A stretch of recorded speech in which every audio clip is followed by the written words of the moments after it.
身为二战中的投降国，战后经济发展又比不过印度、巴西，法国凭什么还能当上联合国的五常？二战以后，对于法国的五常地位，许多人都有不同的声音。有人认为，今天的法国德不配位，待在五常里纯属凑数，理应为新兴大国挪位置。可事实真的如此吗？其实，鲜有人知道，尽管如今的法国看起来其貌不扬，但真正实力却一点都不容小觑。就拿最容易被人们忽视的西非世界举例，直到今天为止，那里依然闪耀着法兰西帝国的余晖。作为历史上赫赫有名的老牌殖民帝国，法国一直对非洲十分情有独钟。在其他殖民国家忙着侵略亚洲，在富饶的美洲大陆开疆扩土的时候，法国则不断抢占着非洲的土地，以至于在最巅峰的时候，包括北非、西非和中非的广袤非洲领土都被其揽入囊中。这种情况一直持续到了第二次世界大战结束以后。伴随着全球民族独立运动的日益高涨，这些非洲殖民地才陆续的脱离法兰西共同体，纷纷走向独立。然而，虽然法国在非洲的殖民体系瓦解了，但是其殖民所造成的影响却并没有消退，这使得今天的法国依然影响着当地社会的方方面面，特别在西非地区，甚至能够裹挟着一部分国家的前途命运。如此种种夹杂在一起，最终便帮助法国维护住了当今世界大国的地位。法国在非洲的资产有多么雄厚？对此，我们可以拿2023年以前的西非国家尼日尔。尼日尔是位于撒哈拉沙漠深处的一个国家，虽然国土面积位列西非第一，但全境80%的领土都是由沙漠覆盖，这使得尼日尔想要发展经济十分困难，至今仍是世界最贫穷的国家之一。不过，除了自然因素制约着尼日尔的发展之外，人为造成的影响同样不容忽视。众所周知，沙特同样是一个自然环境十分恶劣的国家，可凭借着丰富的石油，最后倒是也实现了国家的富强。尼日尔曾经也有同样的机会，其境内早已被勘探出了大量的油矿。可与沙特不同的是，尼日尔的这些油矿却在殖民时期就已经被法国所控制，这使得尼日尔尽管怀抱着如此大的一块金砖，却到头来无法用其买一滴水、一粒粮食。如今，法国是世界上核电能源使用占比最多的国家之一。根据国际原子能机构公布的数据，法国人日常使用的10度电中就有至少 7.5 度产自核电。而在法国如此大的核电能源使用背景之下，付出的是尼日尔每年要向法国无条件的输送3000吨的油矿。因此可以说，尼日尔几乎就是今天法国的电池。法国依靠着这块电池继续延续着自己身为欧陆大国的威严。可被抠走电池的尼日尔就只剩下一个农耕文明的空壳了。所以从尼日尔的身上不难看出，围绕着某些非洲国家的困局可能还真不是他们自己的问题。而更为可怕的是，这样的例子在西非地区还远不止尼日尔一个。在冷战结束以后，法国开始加大对西非的投入，以此来维护其在西非地区的全方位利益。例如2010年10月的科特迪瓦总统选举，法国就曾以收紧货币政策为要挟，推动亲法政府上台。而这一举动直接导致了科特迪瓦内战的爆发，并引爆了科特迪瓦的经济。后来2020年西非国家马里发生军事政变的时候，法国又用了同样的招数逼迫反对派交权。与此类似的例子简直不胜枚举。由此不难看出，法国今天依然统治着西非，这个论断可能还真的并不为过。如今的西非地区拥有着16个国家，总面积638万平方公里，总人口超过5亿，几乎占到了整个非洲人口的40%。因此可以说，任何一个国家控制了西非，都有资本在世界上称王称霸。所以从这个角度来看，法国在五常当中绝对不是凑数的，它是有真正实力的。但俗话说得好，世界上并没有永恒不灭的王权，法国在非洲的霸权统治延续了2个多世纪，如今还是不可避免地走向了末日。而伴随着这场末日的袭来，法国才即将真正迎来最大的挑战。2011年，由于时任法国总统萨科齐的战略误判，法国不得不站向了利比亚卡扎菲政权的对面，并且成为了后续西方对利比亚采取军事行动的急先锋。不得不说，法国这场战争打得确实漂亮，尤其是其阵风战斗机的出色表现，更是一战彻底打响了名声，一度成为全球军备市场上的翘楚。但与之相对的，战后造成的麻烦同样也不小。首先，在卡扎菲执政时期，利比亚控制着非洲地中海的通道，虽然有损于西方国家的利益，但同时却也阻挡了大量的西非穷人，避免他们变成难民涌入欧洲。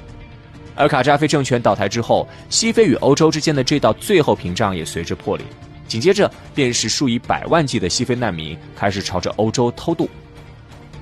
过去几年，受到叙利亚危机的影响，很多人都关注到了中东难民涌入欧洲的新闻。但实际上，比起来自中东的难民，西非才是欧洲难民的最大来源地。根据数据统计，在2019年抵达法国的难民中有41%都来源于非洲，而截止于2023年，法国境内的难民数量已经达到了85万人。为了安置这些难民，法国政府每年都要付出高昂的代价，与此同时还要提供语言培训，为其解决就业问题，帮助他们实现社会融合。可是要知道，根据国际劳工局 ILO 做出的统计，光是在2024年第一季度，法国的失业人口数量就达到了230万人，其中在15至24岁这个区间，失业率甚至达到了 18.1%， 并且这个数字还在不断增加。所以在这样的背景之下，法国继续接纳难民，无疑是给严峻的就业形势进一步雪上加霜，自然而然的就会引起民众们的强烈不满。但法国为了维持在西非人民心目中的地位，又不能悍然将其拒之门外，久而久之，这就变成了一个僵局。这边离开西非的非洲难民给法国社会产生了剧烈的冲击，而那边选择留下的西非人同样也并不安分。在利比亚战争时期，大量的军火通过利比亚被输送到了其他的西非国家。而当一群穷得吃不起饭的人拥有了枪，并且聚集在了一起，会发生什么事情，想想也能知道。从2012年开始，西非地区便彻底乱成了一锅粥，几乎每时每刻都在发生着冲突与战争。为了维护自身的利益，法国一度不得不亲自下场进行干涉，最多的时候甚至派遣了超过5000人的驻军。可尽管如此，法国最终依然没有守住在西非的利益。前段时间，巴黎奥运会刚刚落下帷幕，而在这届奥运会上，身为体育大国的俄罗斯再次缺席。对此，法国表面上和其他西方国家口径一致，宣称是因为俄乌战争的原因，禁止破坏和平的俄罗斯参与，但实际上，这背后却还隐藏着不为人知的私怨。2023年7月26号，尼日尔总统卫队发动政变，扣押了亲法总统巴祖姆。而尼日尔对法国的重要性，在前面我们已经讲过了，所以这件事情发生以后，可谓是让法国感到愤怒不已。根据事后一些西方媒体的报道，在这场叛乱之中，似乎还出现了瓦格纳部队的身影。至于瓦格纳与俄罗斯的关系，想必不用过多赘述。所以结合这件事情来看，法国禁止俄罗斯参加巴黎奥运会，多少还是有点公报私仇的味道在其中。实际上，就算没有俄罗斯的参与，法国在西非的超然地位也持续不了多久。根据2022年2月8号巴黎工商协会发布的非洲晴雨表显示，在最受非洲国家欢迎的国家当中，法国已经滑落到了第7名的位置，甚至比不过日本、印度和土耳其。而另一方面，西非的难民问题，法国政府对西非政治的干涉，又使得法国面临着极大的舆论压力。那么，最后一个问题来了，在失去了西非之后，法国还能成为大国吗？对此，我们暂时无法给出答案。就眼下的情况来看，法国已经开始走向另外一条道路，即通过团结欧洲，自己充当欧洲面向世界的代言人，从而继续维持地区大国的地位。可这条路到底能不能成功，还要打上一个大大的问号。毕竟，无论是对俄乌冲突的态度，还是今天对巴以危机的看法，至少在表面上来看，欧洲的意见并不是统一的。所以，法国想要让这些各怀心思的国家聚集在一起，属实不太容易。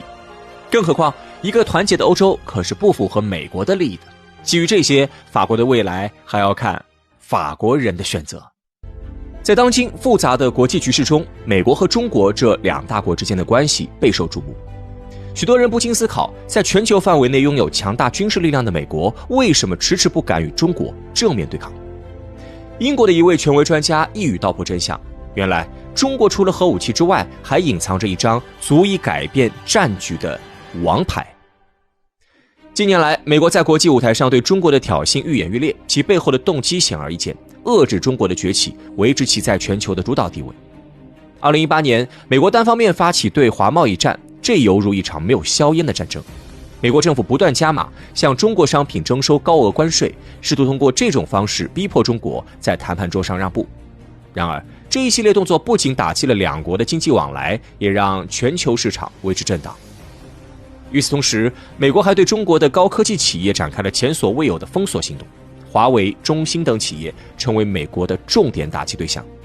美国不仅切断了这些企业获取关键零部件的渠道，还试图通过技术封锁将中国排除在全球科技竞争之外。这种举动无不显示出美国对中国科技崛起的深深恐惧。而在更加凶险的军事层面，美国的动作无疑倍加直接和强硬。美国通过加强与中国周边国家的军事合作，频繁在中国南海等敏感地区进行军演，进一步增加了两国间的对抗性。美国频繁派遣军舰和飞机进入南海争议水域，公然挑战中国的主权和安全利益。这种赤裸裸的军事挑衅不仅在地区内引发紧张，更是向全球展示了美国不惜以武力制衡中国的野心。此外，美国还加大了对台军售力度，提供包括先进战机和导弹在内的武器装备，公开支持台独势力，进一步激化了两岸关系的紧张。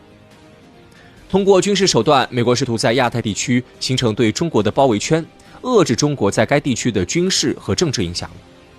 在外交上，美国像是一名老练的棋手，试图拉拢各方势力孤立中国。他不断强化与日、韩、澳等盟友的关系，频频推出所谓的印太战略，摆明了要在中国周边构建一个对抗的联盟。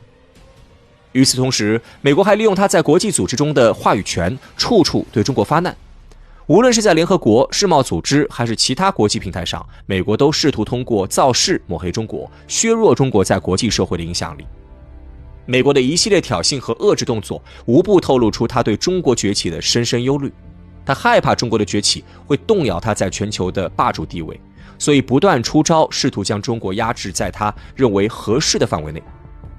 然而，尽管美国不断挑衅中国，但很明显，目前的美国不敢与中国爆发直接的军事冲突。有人认为，美国不敢开战，是因为中国和美国一样，也是核武器大国，一旦贸然开战，后果不是美国所能承受的。从某种意义上来说，这种观点有一定的道理。在现代战争中，核武器的作用并不仅仅是摧毁敌人，它更像是一把悬在头顶的利剑，时刻提醒着核大国之间，战争的代价将是全人类无法承受的灾难。自二战结束以来，核武器在全球的扩散改变了战争的游戏规则，尤其是在核武器大国之间，这种无可比拟的毁灭力量反而成为了一种制衡力量，促使各国即使处在战争的边缘，也最终止步不前。核武器的存在使得大国之间的直接军事对抗风险变得极高，因为任何形式的冲突都可能迅速升级为核战争。一旦这种情况发生，核打击所带来的后果将是毁灭性的，不仅仅是对交战双方，还有可能波及整个地球。正因为如此，核武器在某种程度上成了一种战争的终结者。也正是因此，美国深知一旦与中国发生直接冲突，中国的核反击能力将让这场战争的代价高得难以承受。事实上，正是这种相互确保摧毁的逻辑，使得核武器成为了现代国际关系中的平衡器。在冷战期间，美苏两国在多个地区展开了激烈的代理人战争，但却始终未曾直接交火。这正是因为双方都明白，一旦核武器被使用，结果将是两败俱伤，甚至是全球的毁灭。这种核威慑理论在冷战结束后依然适用。核武器不仅是防御性的存在，更是一种战略性的制约力量，迫使核大国在面对冲突时保持克制。对于中国而言，核武器的存在同样是一种无形的防护网。尽管面对美国的种种挑衅，中国依然能够在国际舞台上保持冷静和从容。这不仅是因为中国有着深厚的历史文化底蕴和战略耐心，更是因为它拥有能够与美国相抗衡的核威慑能力。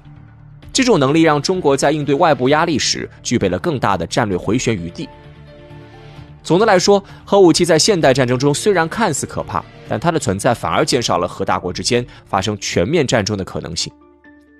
虽然我们并不否认核武器作为国际关系平衡器的作用，但是对于中国来说，对付美国的王牌远不止这一个。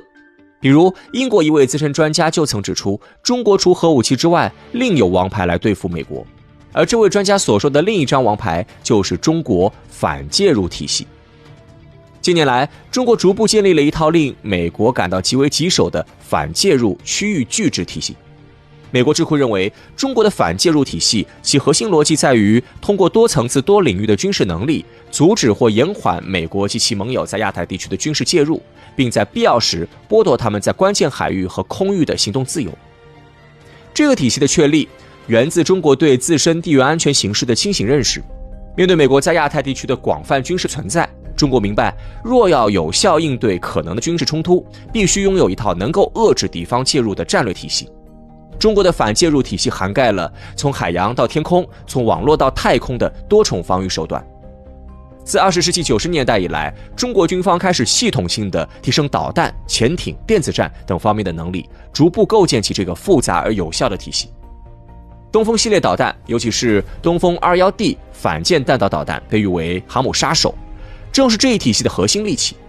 东风 21D 的出现打破了美军航母编队在西太平洋地区的绝对优势，使得美军不得不重新考虑在这一地区的军事部署。此外，中国还通过发展现代化的潜艇部队和水雷战力量，对美国及其盟友在中国近海的行动构成了巨大的威胁。潜艇的隐蔽性和打击能力，使得中国能够在必要时对敌方的海上力量实施有效打击，而广泛布设的水雷也能显著延缓敌方舰艇的行动速度，增加其作战难度。在空域和网络空间，中国的反介入体系同样显示出强大的威慑力。通过大规模部署先进的防空导弹系统和电子战设备，中国能够有效限制美军战机和无人机在相关区域的自由行动。同时，随着网络战能力的不断提升，中国在应对美国全球化军事网络的攻击时，也展现出日益增强的防御与反制能力。这一体系的逐步完善，已经在战略层面上对美国的全球军事部署产生了深远影响。过去，美国在亚太地区的军事存在几乎可以说是畅通无阻，但如今，中国的反介入体系迫使美军不得不重新审视其行动策略。美智库曾多次警告，如果爆发冲突，美军可能无法像过去那样轻松进入西太平洋的区域，因为中国的防御网络已足以在关键时刻破坏或延缓美军的行动。这张王牌让美国深知，任何对中国的军事冒险都将面临巨大的代价与风险。正因为如此，中国在面对美国的挑衅时，能够更加从容地维护自身的核心利益。这不仅仅是一种防御性的存在，更是一种战略威慑，使得美国不得不在与中国的博弈中更加谨慎。